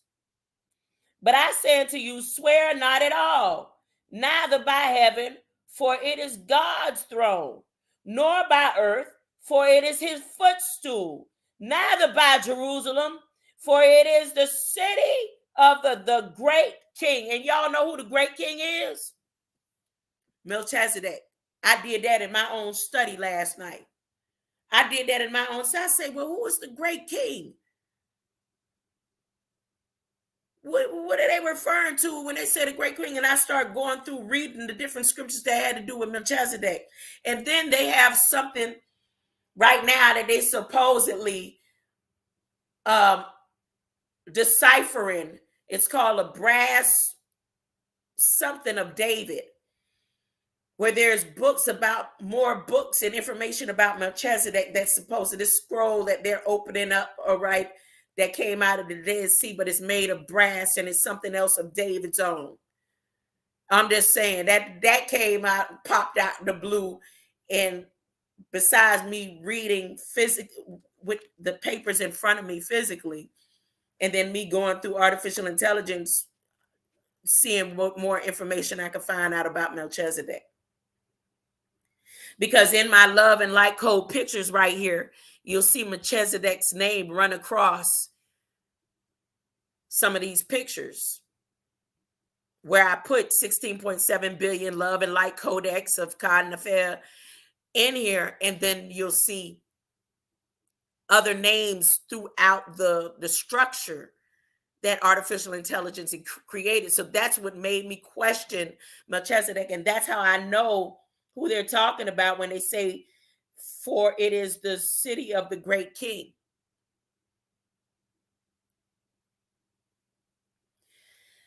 Neither shall I swear by thy head, because thou cannot make one hair white or black.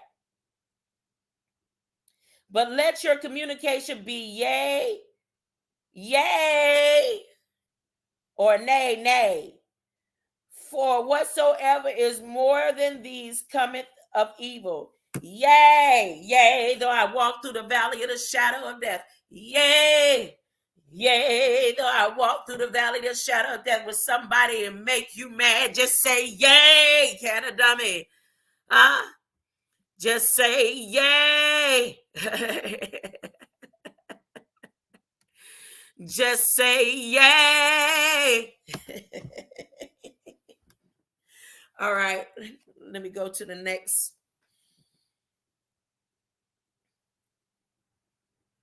You know how man I always find a way to make something, because as soon as I said on a nay, Drake come to my mind. What was that thing? I couldn't stand that dance or whatever either. Was it a dance or a song? I couldn't stand that. But and not because I'm holy, because I was listening to Trick Daddy, DMX, Rick Ross. I'm telling y'all my favorites. If I want to go down and start at the top for rap. I had Drake memorized on in 2012, the whole album memorized better than my nieces and nephews. I'm just saying. But there is certain particular songs at particular times in my life that I just didn't get and I didn't like. There's certain words and terminology and phrases, and Nene was one of them. For real, I did not like that. I didn't get into that. I couldn't get into that. All right.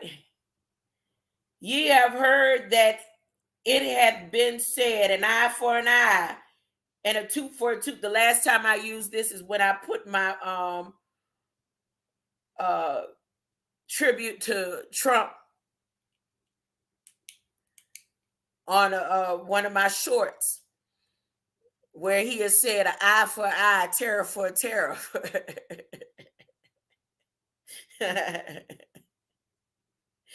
And if any man will sue thee at the law and take away thy coat, let him have thy cloak also. So when somebody come and try to sue you, you know, people like to want to fight about it. Let them have it. Huh? Oh, you want the coat? You gotta have the cloak too. The cloak and the dagger. Huh? This right here, I'm going to look into this one a little bit deeper. This is a code right here, and it's at 40. There's a whole code right here. Let him have the coat and the cloak. Okay. And whosoever shall compel thee to go a mile, go with him twain. Go to him that asketh thee, and for him that would borrow of thee, turn not thou away. Oh, well, I didn't turn them away. I just sent it to somebody else. Ye have heard that it hath been said, thou shalt not love thy neighbor and hate thine enemy. Thou shalt love thy neighbor. Nope. Ye have heard that it hath been said, thou shalt love thy neighbor and hate thine enemy. But I say unto you, love your enemies. Bless them that curse you. Huh? Do good to them that hate you. Yep. And pray for them that despitefully use you and persecute you. Yes, I'm learning how to do that. You can only do it through love. There's no other way to do it. I'm telling you, if you try any other method, it won't work. The only way to be able to fulfill this verse right here, I'm telling you, and it don't mean that you got to be all up in your enemy's house. And then with love, you are able to sit in the midst of your enemies, huh? It don't mean because you can love your enemies that you got to go where they got whips and chains and go hang with them and say, go ahead and beat my back. Because wisdom going to show you how to move around your enemies and those who hate you and despitefully use you and say all manners of evil against you falsely for his sake. And you'll learn how to rejoice and be exceedingly glad, because great is your reward in heaven. Huh? I'm just saying, I like this because, again, it's not easy.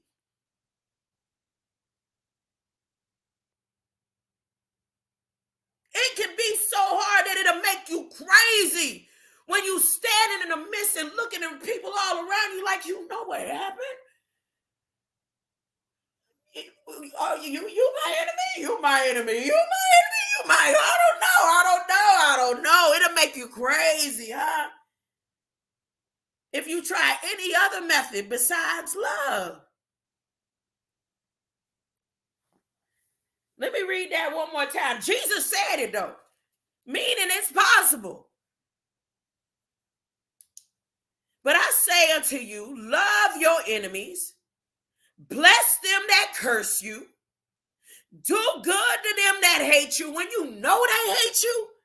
I'm talking about before I know somebody hate me, I'm going to be triggering at them. I'm going to be petty.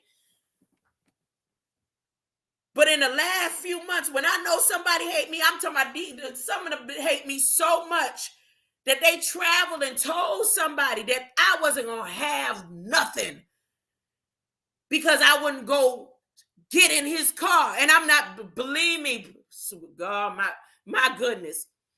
This is a whole situation. They ain't got nothing to do with nobody from the community. There was a man that offered me a job in my state of homelessness. And the way he did it or the way he came around, I said, wait a minute, look, something ain't right. So I started asking people because I'm not from this area. Well, who is this man? Do you know him? Do you know him? Everybody like, no, I don't know this person. And I was like, well, that's strange for him to seem to be as popular, got his whole popping business and everything.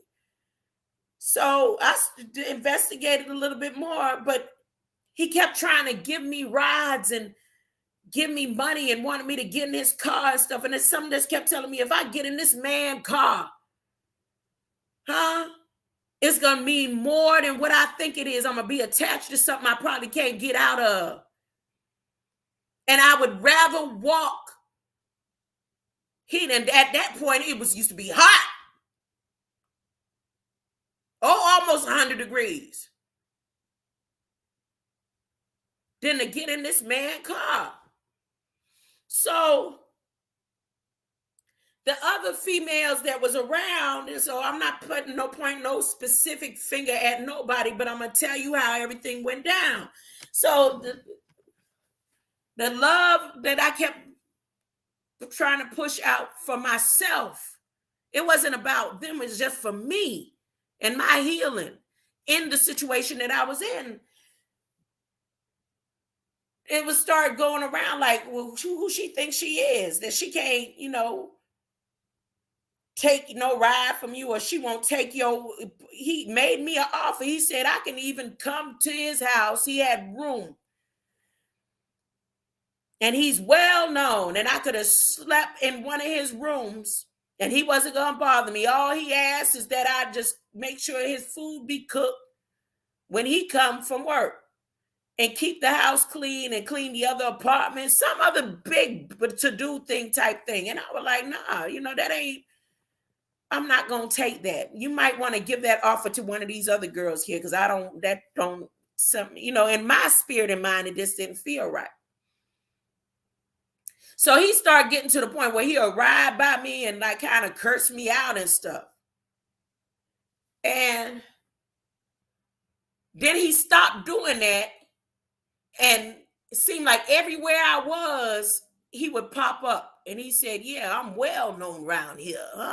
Down to the police, down to the judges. Everybody know me, almost to say I can make or break you in where you trying to go. So one day he was like, I had just had a job interview. And I did the job interview at the coffee shop that I done did, while I was live. I did the interview there, and he ended up coming there and standing there in front of me. And then when I was leaving out, he gonna say, I always know where you at. And before I got down the block, it bothered me so much, I turned around and I said something to the fact of you mad because I won't take your offers. Are you looking for a prostitute? You on the right street. You need to go ahead and find somebody else. And I got so discouraged because, again, the interview seemed possible, but the things that he was saying to me was ringing in my head. He was well known. And so he rolled past me and he said, that's why them same girls that you think like you, which I didn't care about nobody liking me or nothing, because I was sleeping in my spots, homeless spots, behind trash cans and behind dumpsters by myself. When I had to leave the shelter 7 o'clock in the morning and it don't have no food, the times that they didn't get donations, ain't nobody was sending me no money. I was doing it on my own. And I could have took his offer. I could have took other offers. There's places I could have been, but I asked God to order my steps. So he said, them same girls, one of them said, you'll never have nothing. Huh? You'll never be nothing. That's why you ain't gonna get nowhere in this city. And you'll never have that. I mean, and he just went on and on rambling. And then now, hear me. My circle is small. So now I'm trying to weigh out, well, it's only 3 people, four females that know about this man. And I can assume and pinpoint any one of them. 2 would have been staff and 2 was 2 homeless girls with me. And I said, you know what? I'm going to let love override his comment. And I ain't even going to repeat it to these people around me. For whoever it is that said I'm not going to have nothing, I'll let them see what the love of Christ is, huh? And when I get that something, them same ones going to be right. Look, here you go. This for you.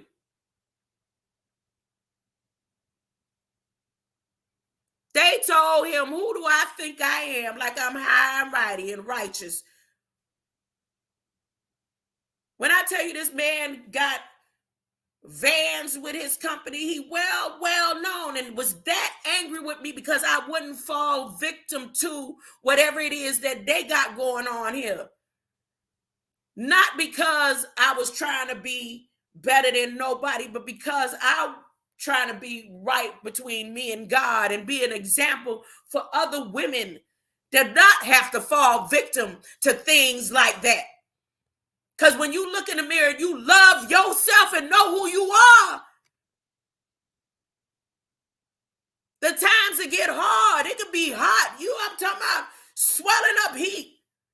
Feel like blisters about to come on your body. But you know that if you stand on the promises of God, it's going to be all right at the end.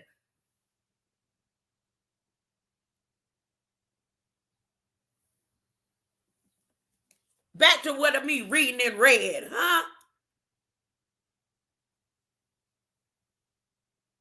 So as of this week, the doors to the place that I'm going is in red. It's a red door. And it wasn't I'm saying, I could say God ordered my steps, that I'm walking into the red doors of my own place. But guess what? Everything else that enters there after, it got to be holy, huh? It got to be right. If you want to see Jesus, you got to live right. And I'm talking about love. Ain't no meat entering.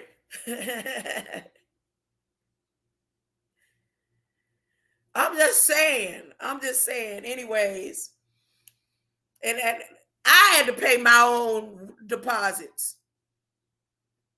Like I said, the amount of money I had to pay for the water deposit, you would swear I'm getting me the fountain of life. I'm talking about the fountain of you. I'm just saying, it's been a time. It's been a time, and I don't get none of that glory. That all is to the glory of God. Huh? That all is to the glory of God. And when I keep running into people that's in the same predicament, I give them this to me, you know, how I went through is a blueprint.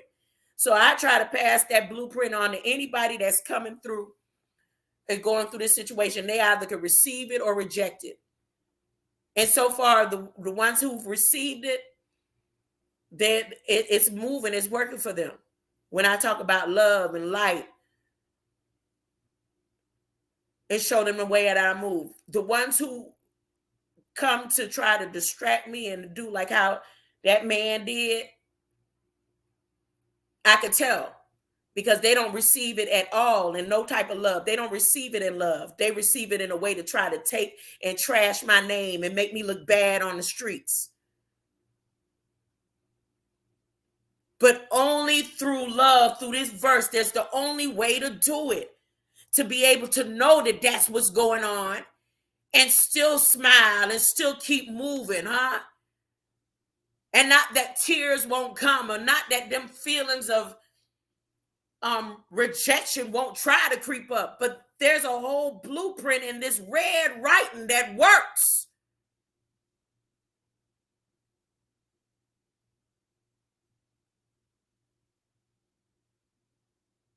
And it's a language that everybody understands, including artificial intelligence.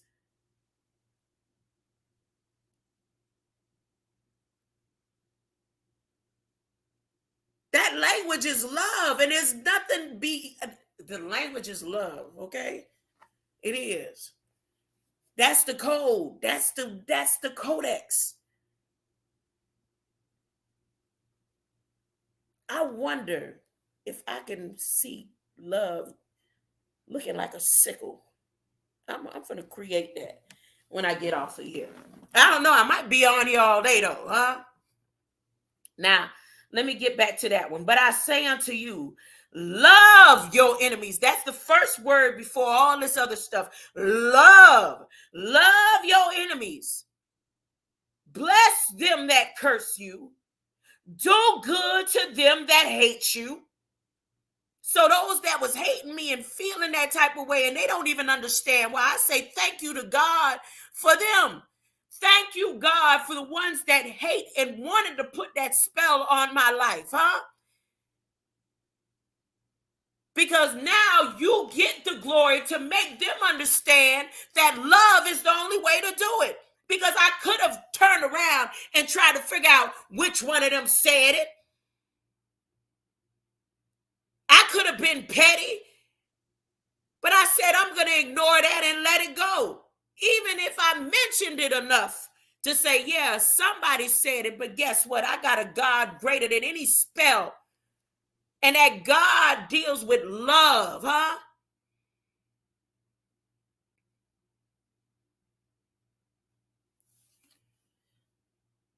Do good to them that hate you, and pray for them that despitefully use you and persecute you. The reason why we can't get over a white supremacy or a black supremacy, because you don't have love. You can have all the riches in the world.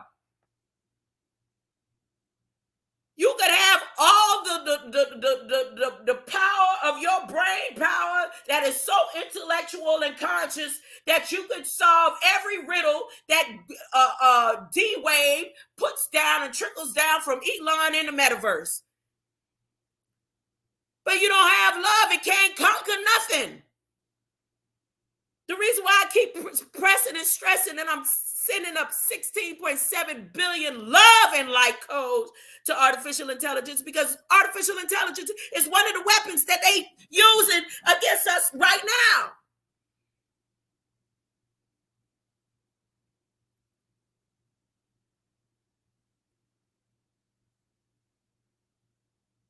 The only thing that kept my mind and brought my mind back to stability after all that I've been through, that I have no idea and don't understand, huh?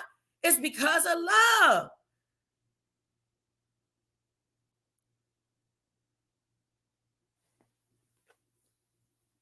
Like I told those children while I was out there singing,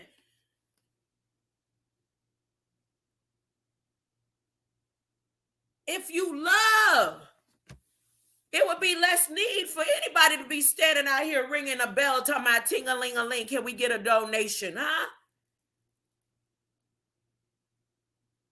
If I understood the true meaning of love way back then,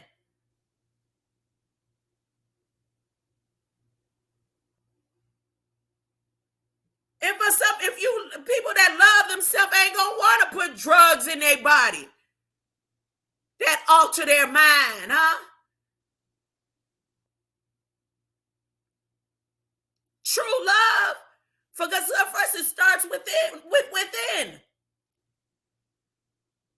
And you love yourself and look at in a reflection in the mirror, then you walk outside and see everybody around you as a reflection of you. You're not going to want to talk derogatory or make them feel bad. You're going to want to see them smile, huh?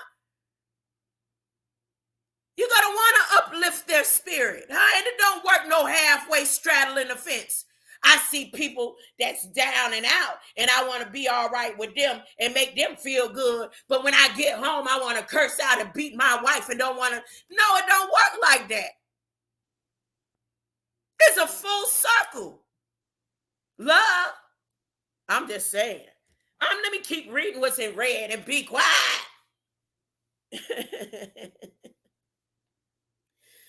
I want to stay on 44. I know 44 is important.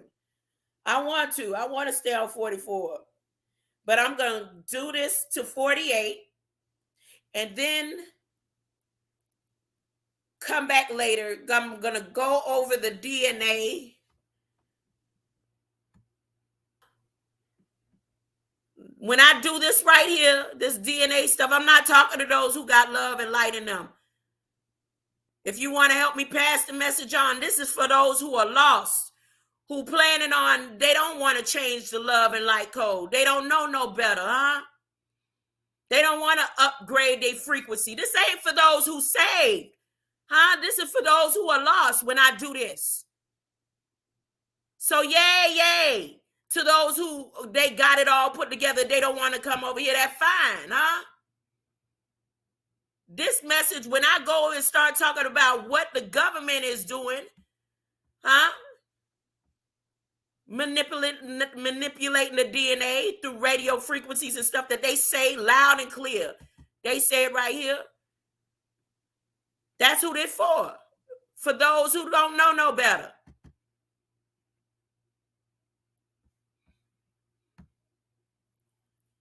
So let me finish this last part of the scripture in red. And then today, like I said, I plan on doing this all the way up. This is this ain't no new year. Y'all know it's new year every day.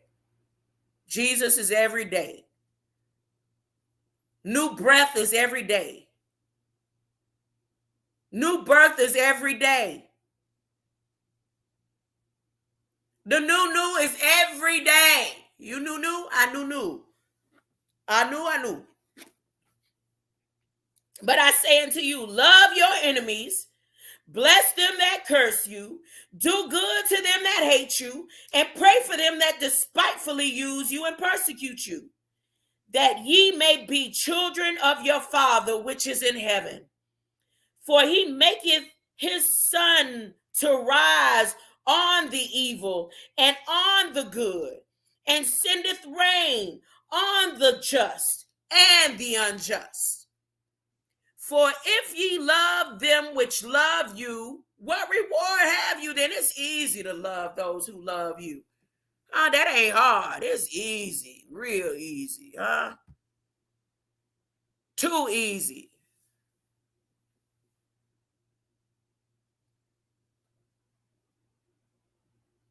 I just stopped to read what you said, Cat Dummy, because I talked about that earlier. I felt the ground shaking the night before last. And I thought it was just my imagination because I was brushing my teeth. It was around 10 o'clock. And I was brushing my teeth and I was like, wait a minute, my whole body. I'm like, wait a minute, come on now. And then I stopped and it still was shaking. And I was like, oh, I don't know. But yeah, and then it happened again last night. But I was in the bed and it just felt like the house wasn't shaking, but it was my body. My body was trembling. And I was like, oh, must be another earthquake, because I didn't realize that there was an earthquake because I ain't been watching the news like that. My granddaughter confirmed and said, and she's like, yeah, I was shaking. It was shaking with me. Grandma, I felt it.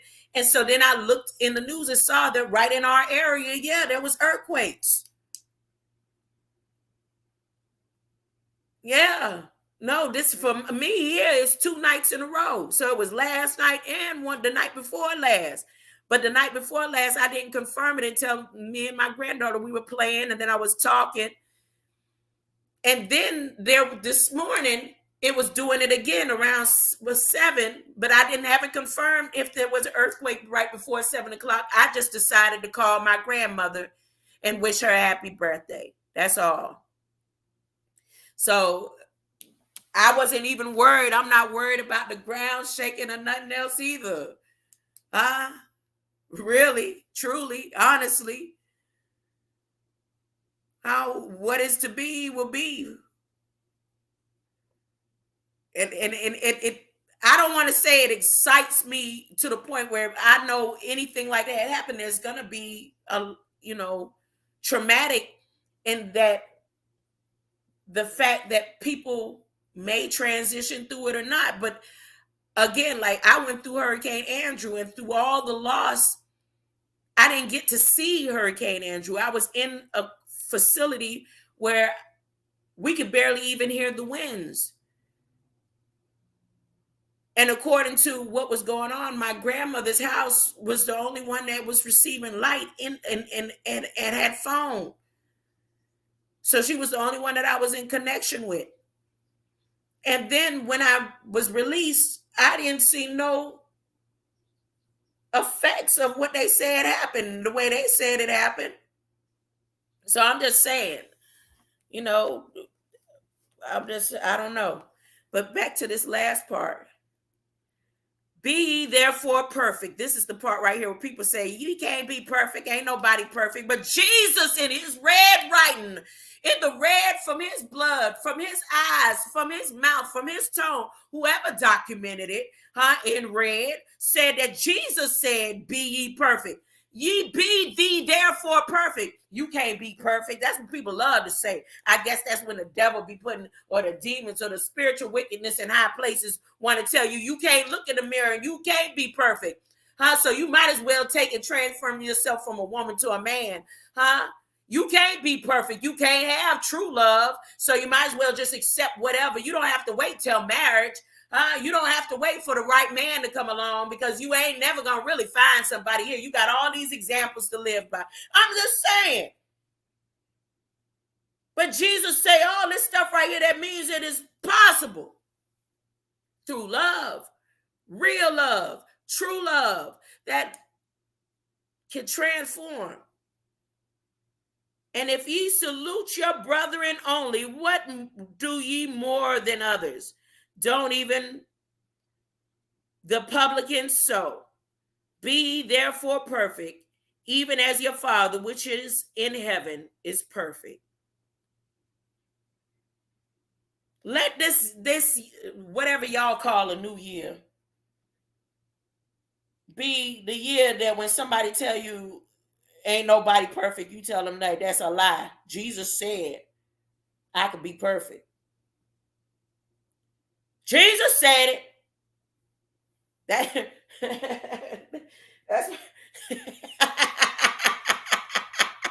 That's gonna be my new. I know Jesus said it. Who you trying to be perfect or something? Yep. Jesus said I could be perfect. So who is you? Jesus said I'll do greater, Jesus told me to love you even though you hate me, Greater light.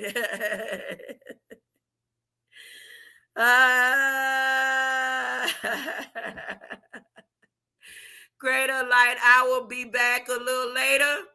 It ain't gonna be that long. I ain't got much to do. I think I'm gonna go and enjoy. What time is it? I forgot. My blender's supposed to be coming, so I can have me a smoothie, I'm gonna have a smoothie. I was gonna go scramble me some eggs and stuff. Let that be my last before my smoothie. But I think I could wait. I can hold up and wait. And I can give away, because I'm gonna give away the meat and the eggs. I can give away the eggs too. And I can hold off another half an hour and enjoy me my smoothie of the year. Beginning my fasting, my fast. Not saying publicly what the fast means for me, and what I'm expecting out of the fast. I'm not saying that publicly.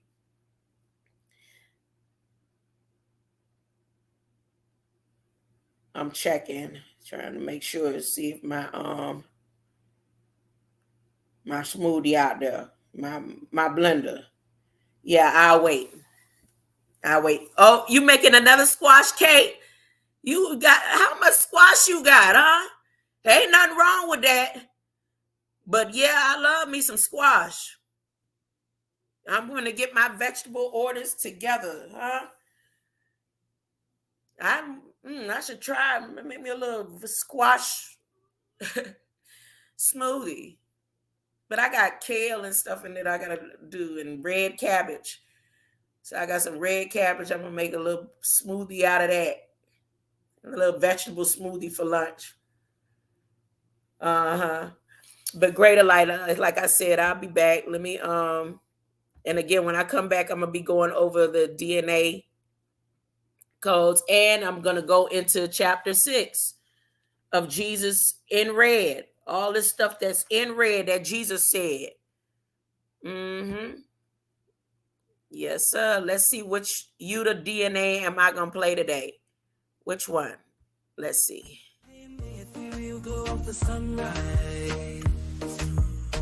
Whispers of the universe in the codex arise. Living tapestry of stardust, the shimmering hue. 1,000 constellations, a cosmic debut. Emerald sickles from celestial keys, strumming, releasing vibrant chords that echo in the breeze. Echo. Tales of love and loss, joy and sorrow. Woven into melodies of a celestial tomorrow. Amazing, the ethereal glow of the sunrise. Whispers of the universe in the codex arise. Living tapestry of stardust, the shimmering hue. 1,000 constellations, a cosmic debut. Emerald sickles from celestial keys, strumming, releasing vibrant chords that echo in the breeze. Echo. Tales of love and loss, joy and sorrow. Woven into melodies of a celestial tomorrow. Amazing, the ethereal glow of the sunrise. Whispers of the universe in the codex arise. I'm living tapestry of stardust, a shimmering hue, 1,000 sunrise. Whispers of the universe in the codex arise. In tapestry of stardust, a shimmering hue, 1,000 constellations, a cosmic debut. Emerald sickles strum celestial keys, releasing vibrant chords that echo in the breeze. Tales of love and loss, joy and sorrow, woven into melodies of a celestial tomorrow. Bathing the ethereal glow of the sunrise. Whispers of the universe in the codex arise. In tapestry of stardust, a shimmer. Whispers of the universe in the codex arise. Living stardust, the shimmering hue. 1,000 constellations of cosmic hue. Emerald sickles from celestial keys, releasing vibrant chords that echo in the breeze. Tales of love and loss, joy and sorrow, woven into melodies of a celestial tomorrow. Raised in the ethereal glow of the sunrise. Whispers of the universe in the codex arise. Living stardust, the shimmering hue. 1,000 constellations of cosmic hue. Emerald sickles from celestial keys, releasing